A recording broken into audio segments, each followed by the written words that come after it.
Bonjour, donc moi je suis grand reporter et c'est vrai que je place le mot dès que je peux parce que j'en suis très fière. Donc voilà, je vais vous raconter la Syrie et c'est vrai que moi je conçois mon métier comme une manière, chaque fois que je vais quelque part, de vous amener, vous tous ici, avec moi dans mes bagages. Donc voilà, c'est ce que je vais essayer de faire maintenant, de vous amener avec moi en Syrie, tel que je l'ai vécu à ces deux périodes données. Un voyage de 2 heures en immersion dans le conflit syrien. Une table ronde largement plébiscitée, si bien que des spectateurs se sont même vus refuser l'entrée, faute de place. Mais pour les plus chanceux, la magie opère.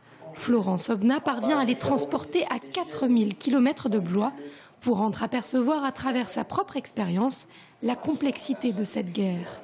Si au départ le conflit opposait une population rebelle à un dictateur qu'elle souhaitait renverser, on est bien loin aujourd'hui de ce simple schéma révolutionnaire. Finalement, on ne peut plus simplement voir deux adversaires. Les choses se sont compliquées, les protagonistes se sont multipliés. Aujourd'hui, l'exemple très simple, c'est qu'on a 4 confrères enlevés en Syrie. On ne sait même plus par qui.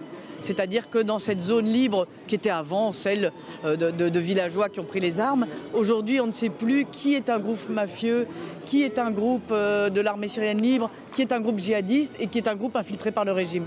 Une complexification qui explique en partie le désintérêt des Français pour ce qu'il se passe là-bas. Vous vous sentez concerné par ce qui se passe en Syrie ? Un petit peu, pas entièrement. Trop difficile à comprendre. Je me sens peu concerné. Assez de violence. Journalistes et géopoliticiens parviennent à la fin de la table ronde à la même conclusion. Ce conflit qui s'insérait à l'origine dans la lignée du printemps arabe a pris aujourd'hui une toute autre dimension pour se transformer en guerre qui semble bien loin d'être terminée. Mise en scène par